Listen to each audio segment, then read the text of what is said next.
could be known for only one thing, what would it be? I'll be known for the person that taught the world that community creation is the best way to build a business. What's the greatest lesson you've learned what's the greatest leadership lesson you've learned as an entrepreneur? Man, what I've learned is that if you can build a clientele that are super fans of you, you're unstoppable. And the only way you do that is by solving a real problem, right? Like solving a Monday morning problem for people and focusing on the problem that you solve, not how great you are, not, your brand or whatever. Focus on the problem and let that be the guide, and investing heavily in culture, in building a great team that is happy to be there. Because if you do those two things, you create super fans of your company, no matter what kind of company you are. You don't have to be Tesla, right? Like I've seen it from JWB to an HVAC manufacturer that I was just doing a project with last week. It is possible, and I believe it is the most compelling way to build a company and the most sustainable way to build a company. What personal characteristic has been most pivotal to your success? I honestly think it's my ability to see the world through the other person's eyes instead of my own, right? Like that idea that I walked into a room looking for belonging, right? Like I think my superpower is that I'm really able to fall in love with everybody that I meet because I see something great in them, and it's easy for me to find that, and that I can then communicate really well. So it makes me a great hype man. I love it. That's so deep, and I almost feel bad now because we're gonna mix it up here, and just tell me Feel when free, to bud. stop cutting the deck. We're gonna ask All something right, let's go. totally random. Yeah. All right, I feel like I've asked this one already. Okay. If you didn't have to worry about money, what would you do with your life? I was just having a conversation with my wife about this. I would, from the activity level, I would maximize my days of surfing, which is one of the big reasons I live in Jacksonville already. Um, what I would be doing with my life would be focusing on maximum impact. Like it would really, it sucks to say it this way, but I really would like to have enough clout, whether it's money or influence or whatever, to have my thumb on the scales of how this political system operates, what we prioritize, how we solve problems, things of that sort. I think you have to, at some point, if you want to make an impact, you got to reach those levels, and truly change the system in a way that is aligned in incentives with the end user, which is the American population and the world. Big picture stuff. Yeah. So then, can you name a book that's helped to forge you as a leader and as an entrepreneur, and why? Oh yeah. The book that I have directly above my left ear right here, Play Bigger.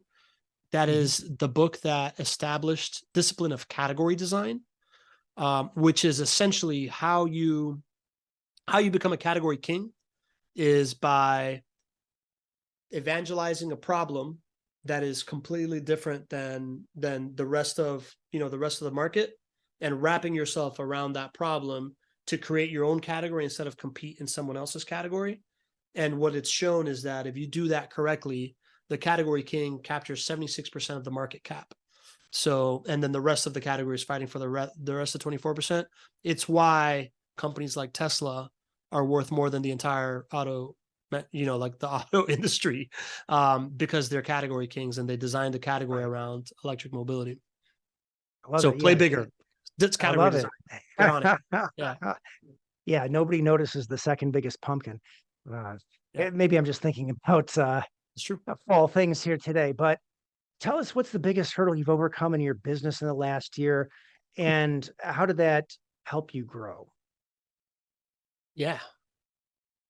The biggest hurdle that I have overcome in the last year has been really coming to terms with my self-worth. And the way that manifests, the way that affects me, in having overcome that hurdle, is that I am much quicker to have the uncomfortable conversation now that's going to cause issues later.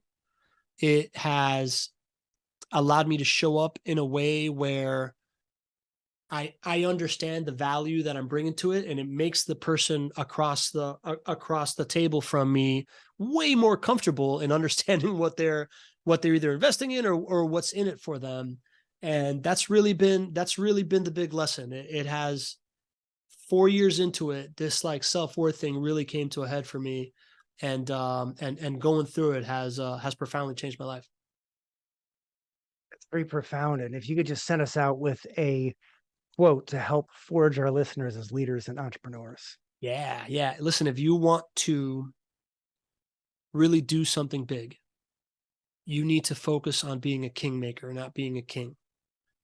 People Hmm. focusing on being king will always compete with everyone else being a king. If you focus on being a kingmaker, everybody that wants to be king will want to be your friend, and will know that they're better off by having you in their life. And that is how you'll get to the thing that you want to create. All right, outstanding. Now, Pablo, I just want to make sure that our audience has an opportunity to reach out to you. So, smoke signals, carrier pigeon, internet. What's the best way to reach out to Pablo Gonzalez? Yeah, best way to reach me is by getting into that Not Your Average Investor Show ecosystem, right? If you go to Mhm. nyais.com, and you can show up for one of the live shows, you can listen to it on the podcast, you can watch it on YouTube, whatever it takes. I assume that maybe you want to reach out to me, maybe you're just interested in what JWB is doing, but Right. that's both. Go to nyais.com, and if you're specifically looking to invest in single family workforce housing in Jacksonville, there's a specific place that you should go to not waste time becoming buddies with everybody and all that stuff. But you go to jwbmakeseateasy.com. If that's what interested you. If I'm what interested you, then Not Your Average Investor Show. Well, I want to thank you warmly for taking your time to share your knowledge and experience with our audience. Thank you, Pablo. Thanks, man. This was awesome. The one thing that I would like to ask the Sure. audience is, George puts a lot of work into this thing, and it's clearly something he passionately cares about. And there's a very, very easy way to just like add value and say thank you, which is hit 5-star review on whatever app you're watching, and or like send this podcast to a friend. It is really a very small thing that you can do that will really, really go a long way, because that's what podcasters are in it for. And George clearly cares about this stuff. So help him out. Thank you so much. And clearly a five-star guest, Pablo. Thank you. Thanks. I Have a great day. appreciate you.